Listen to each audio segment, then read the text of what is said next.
Gemara.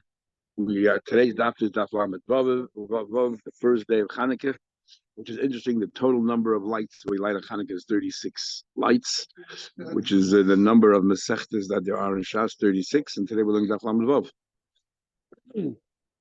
And because Teda Shabbat Peh, Gemara sheds light on Teda Shabbat. So we're up to now the fourth Pedic, and we're continuing.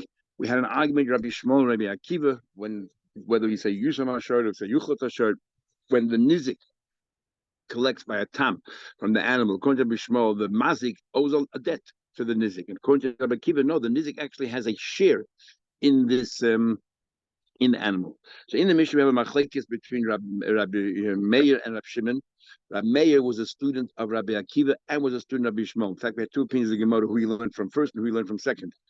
So when you talk about it in Gemara Seiter that he was a Sefer and all that, Rabbi Meir, no, that's a Belozim Rukas. So Rabbi Meir, and therefore sometimes we want to know which one of his teachers did he follow. So let's see the Mishnah here. If a shoy go ahead and gored arbo the chamisha shvarim, a shoy went ahead and gored 4 or 5 different cows, ze achazeh, one after another, and he remains a tam. How can he remain a tam if he gored 4 or 5 animals? So some say because he wasn't taking it to Bezdin yet. So as long as it wasn't taking it to Bezdin, he doesn't have a din. It happened during a day. One day he went in a frenzy, and nobody took him to court yet. Rashi doesn't say that, which is interesting. Rashi does say is that when are you a mood if you kill if you gore every animal that you see, or every second animal, or there's a rhythm here, a pattern. But this animal, there's no pattern. One animal he gored, the next 2 animals he didn't. The third animal he gored, and the next 6 animals he didn't. So he's not a mood. So shows you about Mishnah. Gored 5. Remember now, time you collect only from the animal. There's a cap. The animals were $200. You don't collect a penny more than $200. So what happens in this case? Who gets the money? The last victim, the first victim. The first one who gets paid is the very last victim. Any leftovers, then you have to know the animal, the damage that you committed to the 5th one is not so great. There's still some more value left in the animal of the mazik. Then the guy before him. There's still more money left over. The guy before that. The comes out that the last victim is the one who benefits the most. So if your animal gored 4 or 5 different animals, the last victim is the one who gets fully paid out, and if any money left over is the victim before that. What's the logic? The Gemara will see in a minute. That's the view of the Bava Kama, which is Amir. Rab Shimon says, if an animal worth 200, damage an animal worth 200, so there's no carcass here, you have to pay out $100 to the victim. Then they split, right? The nizik gets 100 and the mazik keeps 100. The animal then went ahead and gored again. Another animal worth 200. So now the last guy gets 100.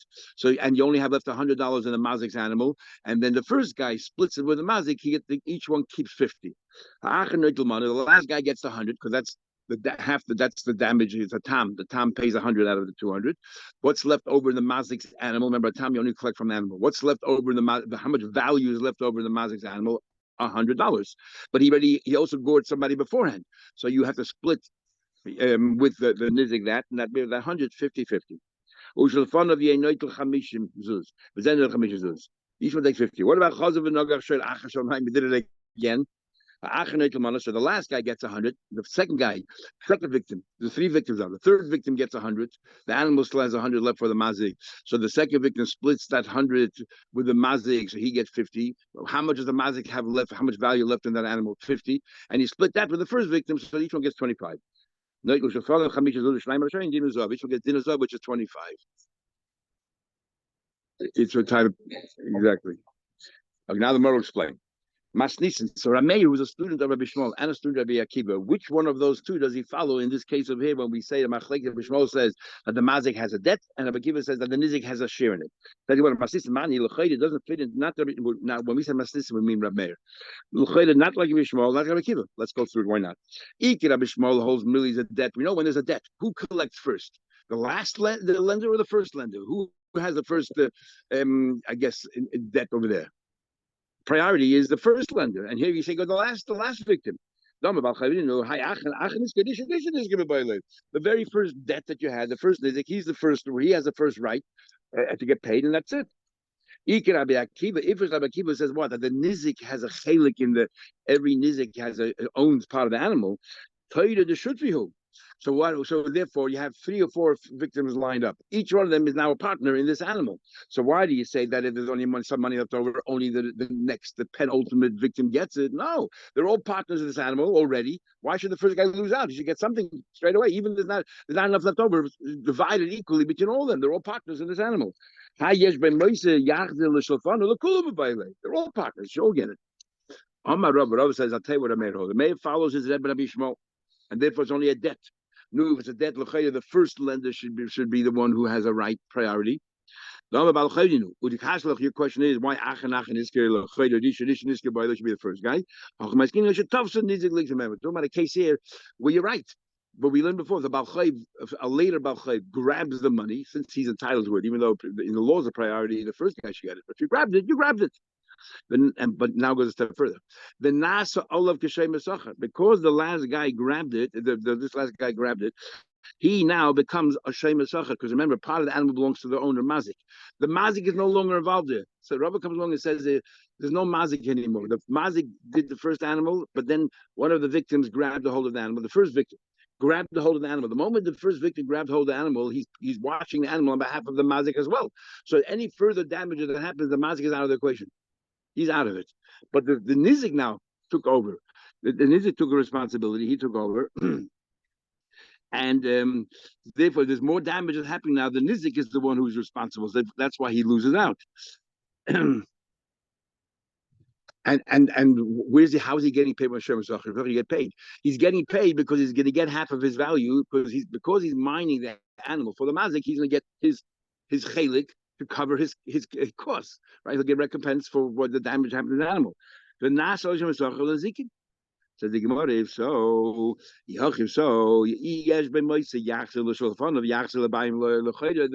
original owner should get. Why are we talking about the other victims? What about the owner? The owner should get his money back. And says the Gemara, you're right. The $100, the animals were $200. The $100 that in the very first victim, half goes to the victim, half goes to the original owner. That $100 that goes to the original owner remains intact. That does not get diminished at all because he was no longer involved or responsible for the animal's future damages because the nizik took control of the animal. He became a Shem Mesachar, and we learned that Shem Mesachar, he's now responsible for the damage of the animal. So therefore, the first guy gets $100. When the Mishnah says here that we prorata it or we go down, we're talking about the list of nizikin. What happened was each nizik grabbed it from the other guy. Nizik number one, when his animal was damaged, grabbed the hold of the animal. But then the animal went out, he couldn't control it, the animal went and damaged the second animal. The second Nizik grabbed the hold of the animal. And then the second. Now, if each level of Nizikin was less and less and less, which means there was some money left over, then the prior Nizik gets some. And that's what we're talking about. The owner, we're not talking about him. He gets his full $100. He gets his full money. Transfer, like if I buy an animal which is bought 2 times. Oh, we'll see that tomorrow. We'll see tomorrow later. We'll see tomorrow later. We're talking here about a case of Shemrim. That's what we're talking about over here. So following Rabbi Shmuel, normally about Chay, the first victim should be the one who's had priority. But here, each one became a Shemrim and then a damage under his control. Maya Kimta Rabbi Shmuel, you learn Rabbi Shmuel. Let's go to the next part of the mission. Shimon says, if you follow Rabbi Shmuel, it's only a chayv.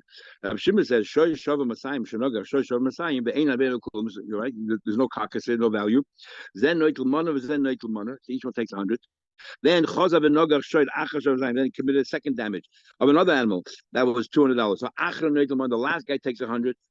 Then you work your way back. So the last victim gets paid. But if you follow Rabbi Shmuel, which is a chayv, then the first guy should be paid out first. Right? You continue. In other words, the last victim always gets paid out fully, and then you work your way back. That's what Rabbi Shimon said. That's also Rabbi Akiva. That only makes sense if you follow Rabbi Akiva. The Amar Toida, the Shutvihu, that both are because the Nizik is a partner of that animal. So when the animal damaged a second time, the Nizik loses out because the Nizik is a partner of the animal. If you learn Rabbi Shmuel, the Nizik is just a Bal Chayv. He's owed a debt. Why should he lose money because the animal went and gored the second guy? He's first. According to Rabbi Shmuel, the only reason why the Meir said in our Mishnah the last guy is first is because they grabbed it and therefore they're responsible. But it wouldn't make a case of grabbing. It's not a case. The first lender is the one who has a priority. So why would Rabbi Shimon say the last victim is the one who gets fully paid out, and then you work your way back to him with leftover money? So the nizik became a shuttif in the animal from the moment his animal was damaged, and if the animal continues committing damage, the nizik is equally culpable to the mazik, even though he wasn't taking care of it, but he's a shuttif. Then it makes sense that the last guy gets fully paid out, and you work your way back. So the Reisha is Rabbi Shmuel and Sefer is Rabbi Kiva. And we had this question a few times already. And we had the same answer. In yes, the Amar Shmuel Rabbi Huda, Shinina, you clever one. Shveik Mas, he says, stop koching, stop working so hard in this Mishnah. The Torah Basrai, come after me. Reish Rabbi Shmuel, the Sefer Rabbi Kiva. Yes. And here it's even harder to understand what's the problem. This is Rabbi Meir and this is Rabbi Shimon. Why can't Rabbi Meir follow one Tana? His Rebbe, because Rabbi Shmuel and Rabbi Kiva was the Rebbe of Rabbi Meir. He follows Rabbi Shmuel, and Rabbi Shimon's Rebbe was Rabbi Kiva, and Rabbi Shimon follows Rabbi Kiva. What's the problem? When we have a problem is when there's no names in the Mishnah, and you have a Reish and a Sefer, and you tell me that first half Mishnah, yeah, we know what's going on here. It's confusing. But if it's two different names, and Rabbi Shimon's Rebbe was Rabbi Kiva, and Rabbi Meir's Rebbe had two Rebbes, and he followed Rabbi Shmuel, what's the most problem there? I don't really get it. But anyway, says that's a Gemara's question. That's the same idea about Chayv. That's a Gemara's question. But if you follow Rabbi Kiva, then the Nizik who should have been paid out, he's the one who damaged the next guy because he's a shuttif in the animal. Therefore, the last, because you perpetrated the crime. You were the owner of this animal when the animal went ahead. It doesn't matter if you're watching it or not watching it. It's your animal. Second, but first, it's not how we learn based on our mission. We learn interesting that somebody, let's say, hits somebody right next to his ear, or he blows a shofar in somebody's ear, startles him. He has to pay him money because he embarrassed him. In addition, because when he paid no damage, he humiliated him, making fun of him, mocking him, treating him like he's nobody. Yehuda said, "Lily, money, you got to give $100. As Taisha points out, what an extreme. What there are two ends of the spectrum. Masela, if you learn, as we'll soon see, a seller is seller medina, which means a half of a seller, a half of a zuz, versus other guy says 100 zuzim. How can you have such an argument? Yeah. Ahu Gabra, the talk so story. So I said, he said, "Mana $100." Ahu Gabra, there was a person. What do you call it? There was a person that talked to the Chabre. He happened to talk. He did it to his friend. Shoch. Anyway, Tate says maybe they're not even arguing this particular case because one guy is talking about a guy who can afford it. The original talking about a guy who can afford it, pay 100. And what do you call it? And Rabbi Yehuda is talking about a guy who cannot afford it as a minimum. The floor, you have to pay something. You have to learn a lesson that you shouldn't go and humiliate people. And he has a story. Who Gabra the Tok L'Chavis, that's what he did, and he shamed someone. So he asked the question. Okay, we're going to penalize him, but tell me when it says seller. Remember, we learned in Markedushim, there's two kinds of seller. There's a seller of Tzori or a seller Medina. Seller of Tzori is very expensive, is worth a lot of money. And a seller Medina is an eighth of that, is a half a zuz, is only an eighth of that. So therefore, which one are you paying here? The seller of Tzori, which is the equivalent of 4 zuzim, or a seller Medina, which is an eighth of that, which is a half a zuz? Which one is it? The Rishonim really have a hard time understanding this in bubble. We learned in the end of the first period of Bava Kama, you don't collect kanaf, penalty in bubble. What's the shaila? The Rashi says, some Rishonim say that he some in a case where he grabbed it, you want to know if he's entitled to it. Which we had to check in Machekes. Rabbeinu Tam says the only thing that you're allowed to grab, but we had more, if you grab it, is if you grab the item itself that caused the damage, not something else. And here it's not shaykh. Others say that in fact we'll still see the story about Rav Huna collected money. Rav Huna doesn't hold that you don't collect kanas above. You remember that Rav Huna every time threatened people. If you don't do this, I'll take your palace away from you. So it sounds like somebody trying to learn that Rav Huna Taka holds you could collect dinei kanas in the bubble, and he had authority because his father-in-law was the chief exilar. His father was an Eish Galusa in bubble, so he had authority that that he can do whatever he wants.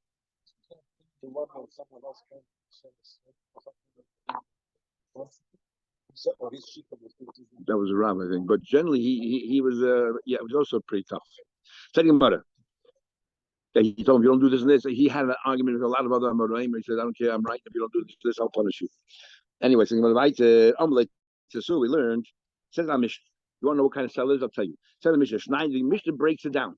We have a number of examples. And then the most extreme example is where what's from the $200, what's left over, that dinars of, all you have left over is $25 worth of value. For this person, it was $50 down to 50. And this guy takes 25, they can change life. These are get to 2010 Medina. If you say we hold a sell Medina, which is a half a zuz, then Niflig Venisnik then goes down further. Now say another victim. So all you have left over now is 25, and we split it 12 and a half and 12 and a half because the half is still a seller. If seller means seller Medina, which is a half a zuz, then go one more step.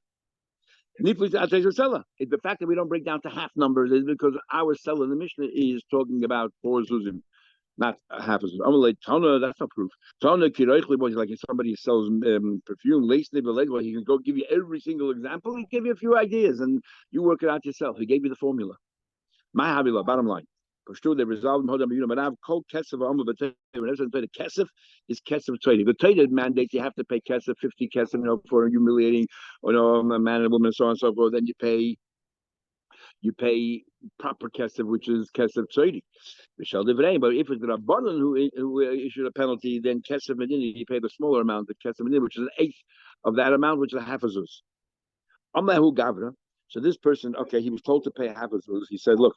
How much I have to pay you? I have to pay a 50-cent piece, half a dollar. Like being, I don't need it. You know what? Give it to the doctor. You ever see, you go to a store and a small change, yeah, keep the change and put it in the box, stock box for me.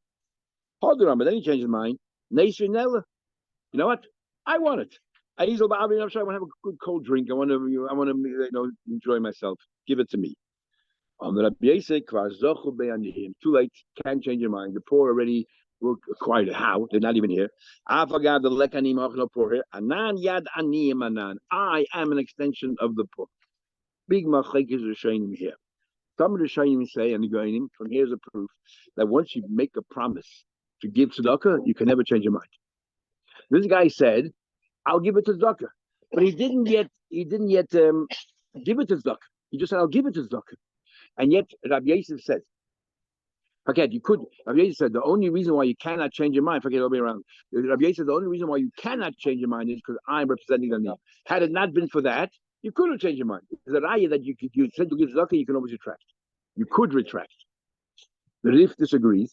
He says mefedish that no, that really once you gave a promise that you're going to give tzedakah, you cannot change your mind. You cannot retract. So how come over here Rabbi Yosef has to say not yada libanan? Because he didn't get paid out yet. Where's the money sitting right now? The money is still sitting with the other person who has to pay him the penalty. He didn't receive yet the penalty. And because he didn't receive the penalty yet, therefore his tzedakah means nothing. But if you have money in your pocket, you have money in your bank account, you say, I'm going to give $100. Exactly. If I say I'm going to give $100 tzedakah, you cannot retract because once you promise to give tzedakah, you have to keep your word. But over here, because the money was not in his pocket, and we have a rule, like two people cannot make hegish if a guy was stolen something from him, because the ain't a b'shusa. Here's not b'shusa. That's why you needed yadanim and and it's like I think with my mishloshen that if 3 people are there, the person who's supposed to give the money, the person receiving, and then the person who you want the beneficiary, it all happening. Comes along the Balamoyer and makes a big chiddush. So it's interesting how the stars of the Balamoyer going. He said, I don't know what you're talking about. By a ganif, the ganif is keeping it, and he wants to own it. He doesn't want to give it back to you. That's why you cannot make it hegdish, because the ganif has certain, he's like his claws are holding on to it, and he's not. But in the case where the guy's ready, he's about to give it to you, he didn't give it to you yet. Who said that the fact that it's not in your shoes is a problem? Over here, the Bezin Paskin, you have to give the guy a half a zuz. He'll give it to him. Just he didn't give it to him physically yet. So the chayda, in this case, I should be able to make it hegdish. And yet, Rabbi Yosef had to say, I'm the hand on him, because tzedakah, you can always change your mind. But Ramban disagrees. Ramban says, no, ain't a b'shus is not because the other guy has kinyonim in it and holding it back. The fact that it's not in my b'shus does not allow me to make hegdish, because what is it chalan? There's nothing here. I don't have it yet. Just because you're holding it doesn't mean anything. And the Ksus wants to say a step further that even the Balamoy, the Pshat of the Balamoy is, if you're ready to give it to me, it's as if you're mining it for me. It's as if it's already mine. Just physically, you haven't yet transferred to me yet. But because you're going to give it to me, it's as if it's already by me. It's not like it's out of my reshus. It's in my reshus, in your house. Like it's called. Sorry? I guess karka is even, no, but karka is even, if it's karka, you need metalka. Metalka is cash. We learned before. Kol mili de metal de. Metal is always cash. Karka is takadin. The rule about karka. Well, the rule by karka is that if in a court of law they would rule that this karka should be mine, as if it's mine. Kol sheyochel haitzi b'dayanim, or the design of it all. If you take up a dayanim, as if it's mine. That's if you donated the property. Yeah. To the money. Anyway, I don't remember. It's quite the same thing. So having machlek is if you pledge money, if you can change money. That's why we always say bring that, by the way, because in halacha we do say kol nativ late. In fact, some say even if you just thought about it, forget about saying it. Even just thought about it is a problem.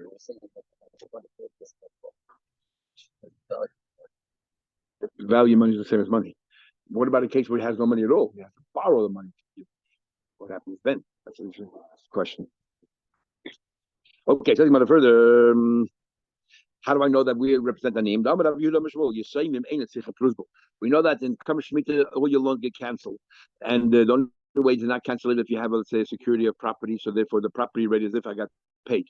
But Yisayimim is as if they gave it to the Bezin, as if they gave as if we give property to the Yisayimim, and now the Yisayimim therefore are not mishamed, the loans don't get cancelled, and any star they gave as if the Bezin is holding on to it. So we are an extension of the Yisayim. That's what Yosef saying, and he was a guy by Tzedakah. And his Bezin, they represent the orphans. Says the Gemara story, Chanan Bisha, Chanan the terrible person. Why is it called Chanan the terrible person? You'll see from the story. He once gave a guy, either he screamed in his ear or he gave him a smack right next to his ear. Also came for the Abuna. Amalei Zil go Havle Pauga de Zuzah. They're going to go and give him, pay a half a zuz. Havle Zuzah. So he had this old rusty coin that he went to try to change it. And by the he tried to get change of the zuz. Nobody wanted to give him. Nobody wanted that coin. What did he do? He gave another patch or scream. He said, "Oh, now I owe you two halves." The other never gave it to him. So you see, he was not a very nice guy. Because you're not allowed to humiliate somebody, and he did it anyway. Didn't bother. That's it. He came out his words. Okay, interesting way of ending the story.